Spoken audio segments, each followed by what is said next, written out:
Other shows we have for you to enjoy at myclassicradio.net. The Avengers was most certainly not a household name in South Africa prior to the radio series.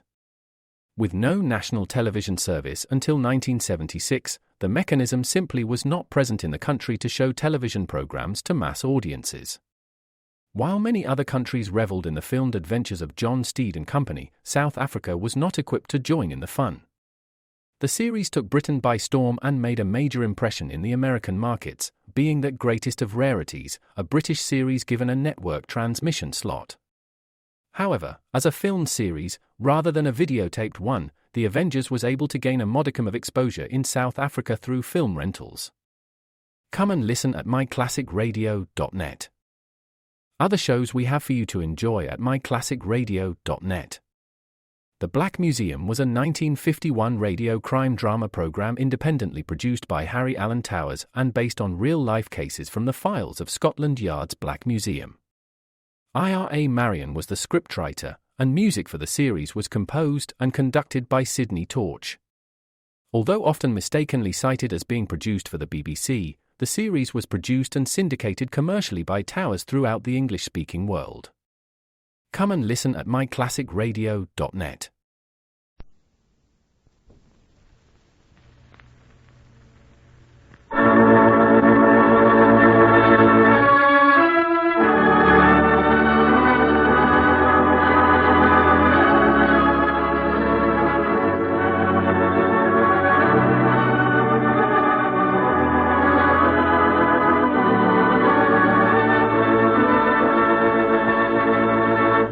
Author's Playhouse.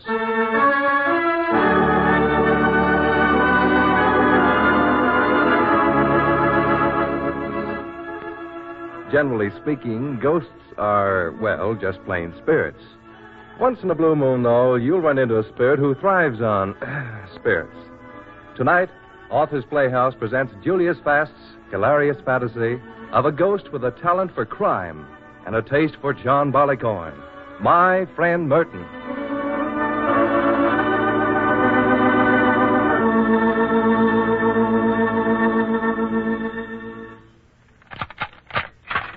Go right in, sir. Oh, thank you very much. Hello, Rocky. I suppose you're the guy from the radio, huh? Yes, I'm from the National Broadcasting Company. Sent here to interview you for the Author's Playhouse program. I've heard of the program. Oh, do you like it? Oh, it's all right, I guess. Yes. I want to find out everything about your friend Merton. My friend Merton? Please, if I never hear that name again, it will still be too soon. Well, I understand that Merton is, this is a rather delicate subject. I don't exactly know how I should put it, but is it true that Merton is a ghost? Don't be afraid to mention the word. Yes, Merton is a ghost. I see. Well, what do you want to know? Well, tell me how you met Merton. How you got into jail here. Well, just tell me the whole business, see? Oh. Imagine me on the radio. Just another Orson Welles or something, huh? Imagine. Where should I begin? Well, wherever the story with Merton begins. Huh. Well, you see, we were in a car, Lefty and I. And when I stopped the car, Lefty got out and, peeling 10 bills off his roll, he handed them to me. Take this and blow, Rocky. Oh, 50s and 100s, huh? It should hold you for a month. Get out of town. This place is too hot for you. Well, where'll I go? Gosh, I don't know. Any place, I guess. Go to the country. Rent an old house or something. Take it easy. Just remember, stay away from the city. Remember Shaney and Spike in case you're tempted to see the bright lights. Oh, never mind, Lefty. I remember Shaney and Spike. Didn't it cost me a cool $100 for calla lilies? Gee, they had a swell funeral. Yeah, but I'm sure they didn't enjoy it. Okay, Lefty, okay. It was a pleasure working with you, Rocky. You're an artist. Thank you.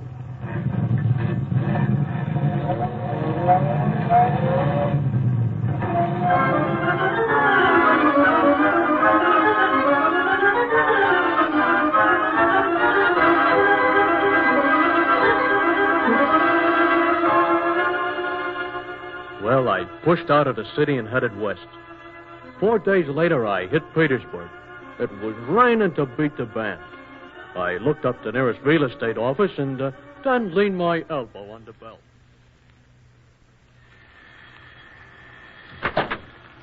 Come in, come in. You must be soaked to the skin. I am.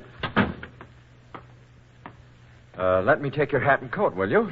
You can go right into my office there. Oh, thank you. Now, what can I do for you? Well, I want a nice little house. Maybe 4 or 5 rooms. I really don't care how many. And a house that is far away from anybody else. Mm-hmm. 4 or 5? Mm-hmm. Yes, far away. I have just the place for you. The Barton House. Well, if it's okay by you, it's okay by me. You certainly do business quickly, Mr. Smith. Just plain Smith. Just let me have the key and then tell me how to get there. Don't you even want to see it first, Mr. Smith? If the house is good enough for you, Mr. Driscoll, it's good enough for me. Now, can you also tell me one more thing? Well, I hope so. What? Where is the nearest liquor store?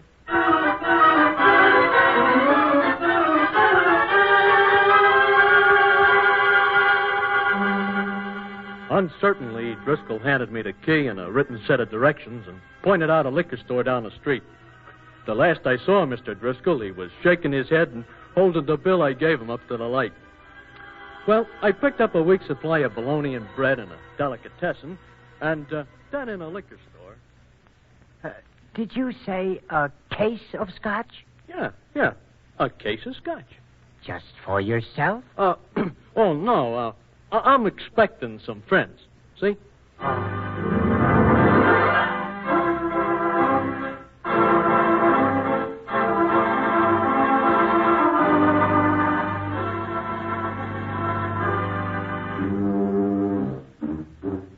The road out to the Barton place looked like a bridle path, but the house itself wasn't too bad.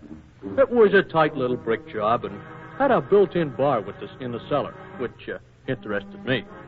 Of course, there just wasn't any liquor, but I arranged my scotch on the shelf and poured myself a good stiff drink. And then I had a bologna sandwich and crawled into bed.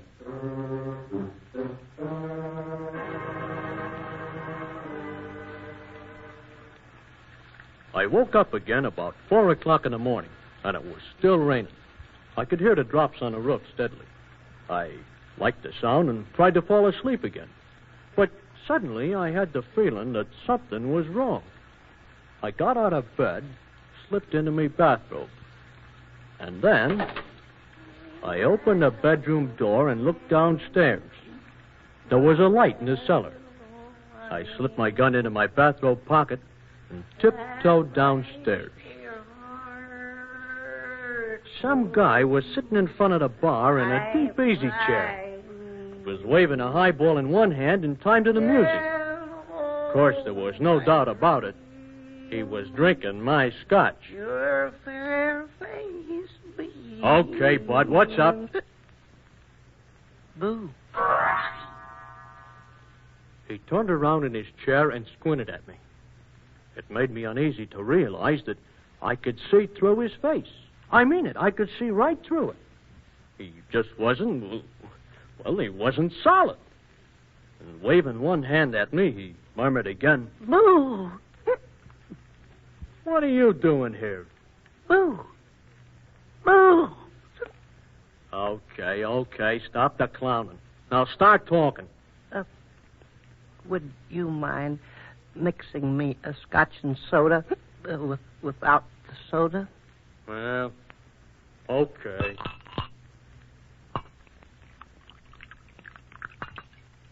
Say, listen. How come I can see right through you? I'm probably a bit tight. Tight? But, I don't... Oh, pardon me. I forgot to mention this. I'm a ghost. Oh, a ghost. Huh? A ghost? Yes, you know, ectoplasm. Wait a minute. I need a drink myself. Oh, I'm not kidding, you know. Really, I'm not. I don't suppose you're scared, are you? No, I'm not. I was afraid of that. Well, in the first place, you don't look like a ghost. Look at yourself, will you? Oh, I know. A little guy with sandy-colored hair and watery eyes. I don't get this. How come? How come what? Well, I thought you guys ran around in sheets and scared the liver out of people. What's the setup? Tell me honestly, do you think a sheet would help? No. I mean, could I frighten you if I wore one? No. You're not the type. That's the trouble. I'm not the type. Not the type. Oh, believe me, I've tried, Lord. How I've tried, but somehow... Maybe if you laid off the booze. No, it's not because I drink. I drink because of that. Could you dish that out to me again? It's not because of that. It's because of it. That is because of that is... am I making myself clear? Brother, you need another drink. Maybe I do. You're so nice to me. Oh, not at all. Not at all. Well, bottoms up. Yeah, yep. Bottoms up. Yes, you're good to me. Very good. People don't understand me. Don't know what it's like to haunt night after night with no one to thank them or no one to understand. I'll take the next swig right from the bottle, thank you.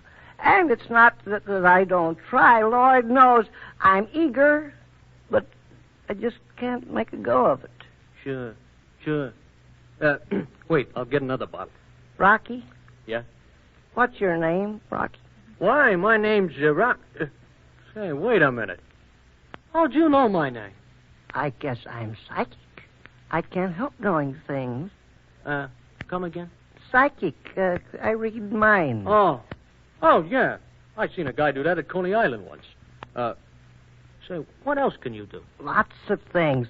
Now watch. I'll just snap my fingers. See? Half of me's disappeared. Oh, my sweet Aunt Susan. Now watch. There goes my other half. Now all you see is the glass sort of hanging in midair, right? Hey, where are you? Right here, Rocky. Well, this is really... how about the drink? Well? Can you make that go, too? Sure. That's funny. I'll try it again. What's wrong? I must be a little tight tonight. Well, what has that got to do with it? Liquor inhibits me. I can't really express myself.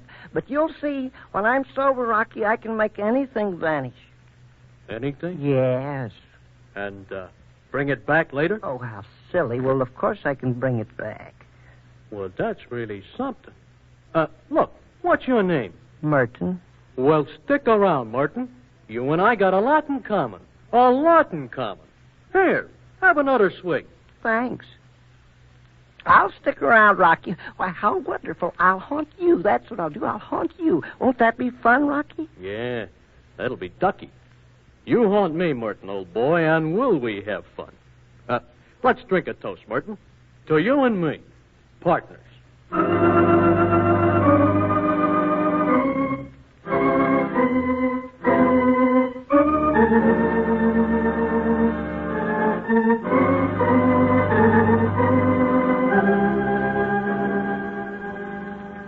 That was the last thing I remembered that night, except for one hazy recollection of Merton and me draped over the bar, harmonizing on The Road to Mandalay.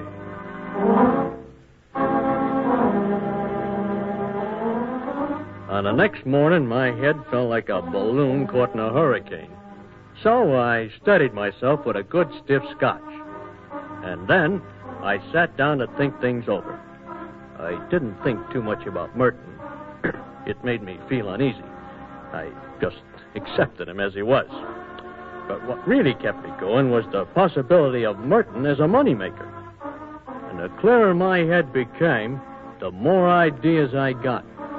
So, I went down to the kitchen and found Merton there before me, wrapping a half a dozen ice cubes up in a towel. Merton? How would you like a little extra money? But don't talk so loud. Keep your conversation below a whisper. My head feels like something the dog buried last week. Where'd you hide the rest of the scotch? Under my bed. Now, look, Martin. I've got a little proposition for you. After I have a drink, yes. Under the bed, you say? I'll be right back. While he was gone, I cut myself some bologna and bread and started to think. The more I thought about the idea, the better it sounded. Believe me, it was an inspiration. Martin came back, and he looked much happier and a good deal more transparent. And standing in the door, he beamed at me. Ah, my good friend, Rocky. Sure, I'm your friend, Merton. Now, look, here's the setup. Now, listen to me closely. It's very important. I'll bet my bottom dollar, if I had one, it's going to be something illegal. Well, let's hear about it.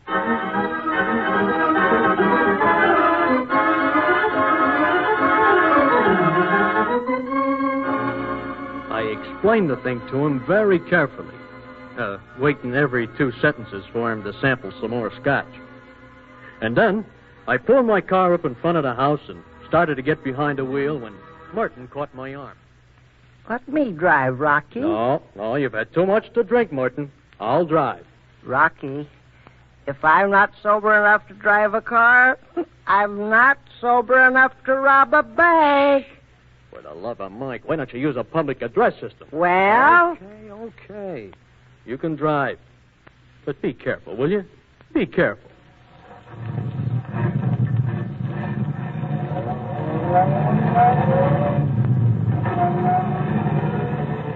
It was about 5 miles from the house to town, and when we finally pulled out onto the state highway, Martin let the car out. And I'm telling you, he was speeding. It amazed me how the wheels were able to stay on the ground. Now, this is really fun. Slow down, will you? You want to get us both killed? Oh, don't be silly. I'm not scared. Nothing can happen to me. Yeah, that's fine. But just remember, I'm not a ghost. Yet. Slow down, you fool. Slow down. What's that noise behind us? It's a motorcycle cop. Now, slow down, Merton. Slow down. Okay. Hold on. Ouch! You idiot. I nearly went through the windshield. What sort of a... Wait. Merton, this is no time for you to pull a disappearing act. Now, Merton, make yourself visible, do you hear? Oh, Merton, make yourself visible. All right, wise guy. I know your Aunt Annie was dying. Say, what are you doing sitting on that side of the car? Look, officer, I wasn't driving. No, you were flying. I'm still with you, Rocky, old kid. Get out of here, you jackass. What was that? Oh, well, he must have fallen out of the car. What did you say? I said, you want to see my driver's license? Yeah, I want to see it, so I can make out this ticket. Well, now, look, officer, leave us not be hasty. Let me talk to him, Rocky. Shut up and keep out of this. I can explain everything, officer. Let go of my arm, you chump. Did you call me a chump? No, I said, oh, nuts, give me the ticket and let's get it over with. Yeah, we have a bank to rob before noon. Oh, so you're a wise guy, are you? I think I'll run you in instead. Now, look, officer, Let's see you do it, you big palooka. Oh, shut up, Martin. That clinches it. 90 miles an hour, and you've got the nerve to talk back. Come on, follow me. It's a democracy, isn't it? We've got rights. It's a free country. It's a free country, all right, but not where you're going. And stop changing your voice, will you?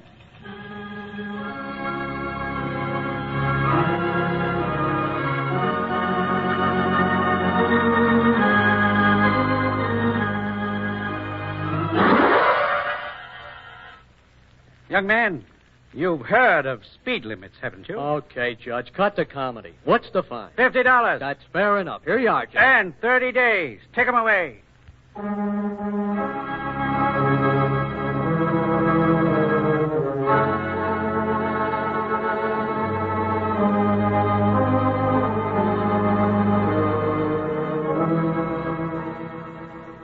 I really couldn't complain. They gave me a very nice cell. It had a western exposure, and I could watch the sunsets from my window. The first night I won $10 from the warden in gin rummy, so I settled for a bottle of scotch. Things were beginning to look better. After all, I was after arrest. But then Merton came back. I was playing solitaire on my cot when one of the red tens picked itself up and settled on a black jack. I gulped and looked around. A glass of scotch was floating around lazily about 4 feet from the floor. All right, come out and let me see you. Come out, you anemic excuse for a ghost. Come out and let me tear your arm off. You didn't think I'd desert you now, did you, Rocky? Well, I had my hopes. Oh, dear. Okay. Stop being cute. Now I can see your head and arms. Desert my bosom pal, my companion of the lonely hours? Not me, not Merton. Look, either appear completely or disappear. None of this 50-50 business, if you don't mind. You don't understand my ectoplasmic limitations. Ectoplasm, my great aunt. What do you want now? Rocky, my boy, I got you into this, and I'll get you out. Trust me, Rocky. Okay. You're asking for it. I'll get rid of you and fast. Warden! Warden!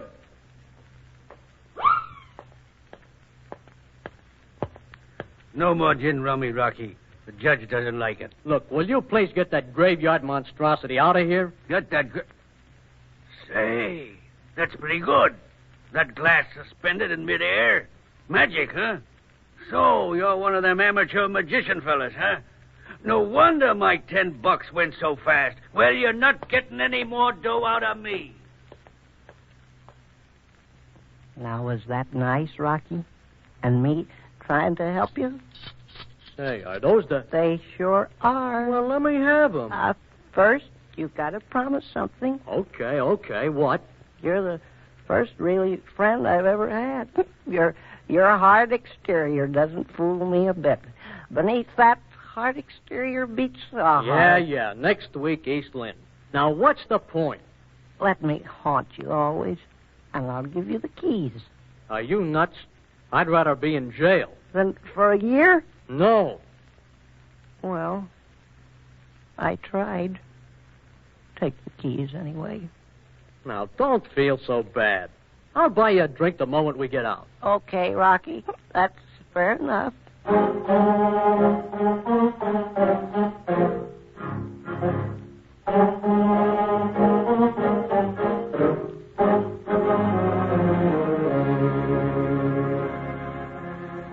The fourth key fit, and since the warden was sound asleep, we got into the street without incident. Merton, by this time, appeared with his arms, head, and shoulders visible, but both legs still missing. I'm sorry, Rocky. Well, can't you try to bring your legs back? It just doesn't look right. I can't. I lose control when I get a little high. We found a darkly lit bar at the corner, which was empty except for a drunk and a bartender. We entered and ordered our drinks. And then a drunk suddenly looked at Merton. Hey, what do you know? This guy here ain't got no legs. He was born that way. Oh, I see. But if he ain't got no legs, how does he stand up? He holds himself up. Oh, I see. You hold your tongue, inebriator. I'll frighten you out of your pants. Oh, no. I'll never drink again as long as I live. No, I don't believe it. No. Hey, bartender, give us another round. Now, look here, you two. I don't mind some innocent fun. But you'll have to get out unless this gentleman here puts his head back on.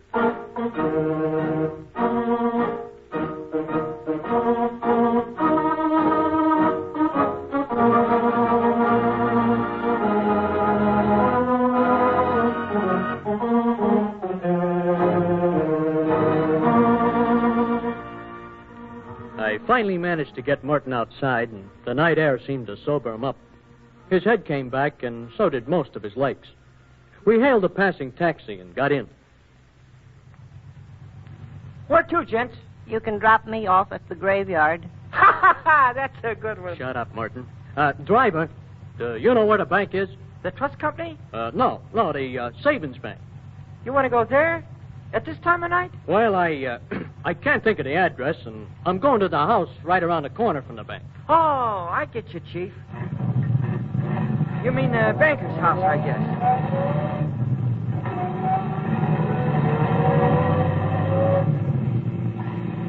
Yeah, nice folks.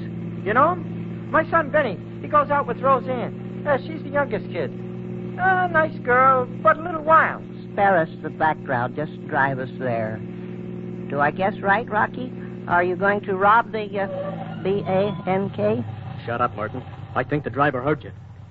Here you are, gents. This is the bank. That'll be 50 cents.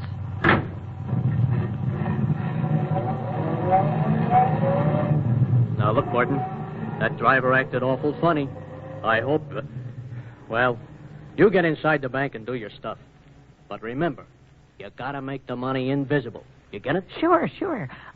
Aren't you coming inside? No. I think I'm scared. All right, so you're scared. So what of it? What have you got to lose? You're a ghost, remember? Oh, yes. And besides, I'll buy you a drink.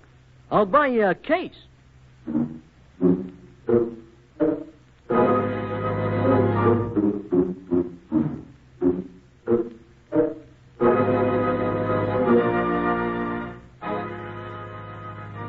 Well, that clinched the argument.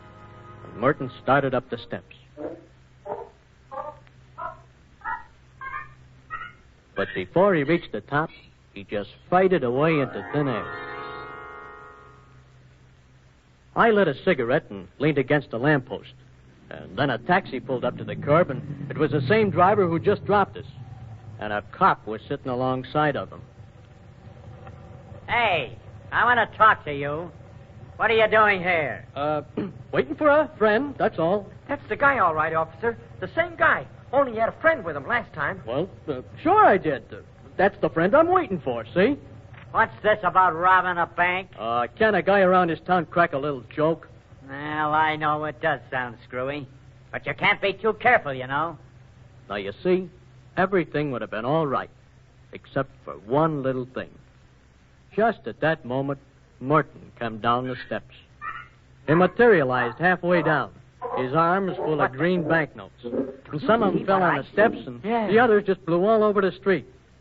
Well, he walked right up to me, dumped them all right in my arms, and then waved something in the air. Look what I found in the cashier's drawer. It's a bottle of rye. But what the devil, a drink's a drink, right?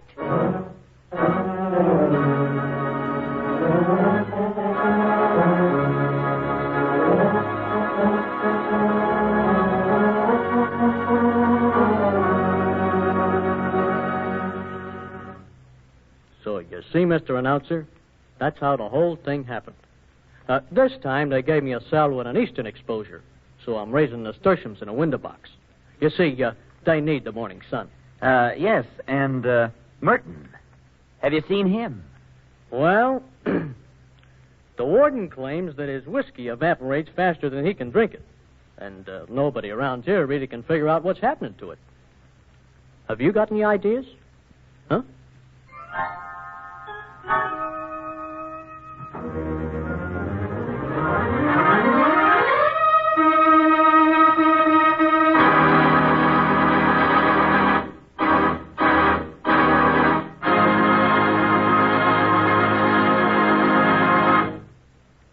You have heard Julius Fast's story, My Friend Merton, adapted for Author's Playhouse by Guy DeBree. Merton the Ghost was played by Mr. Clarence Hartzell and Rocky by Mr. William Bigley. Others in the cast of Author's Playhouse tonight included Mr. Norman Gottschalk, Mr. Arthur Hearn, Mr. Michael Romano, Mr. Herbert Butterfield, and Mr. William Everett. The music was arranged and played by Mr. Elvin Owen. Production was under the direction of Albert Cruz. Next week, same time, same station, Author's Playhouse will bring you Cornell Woolrich's gripping story of a haunted man. Goodbye, New York.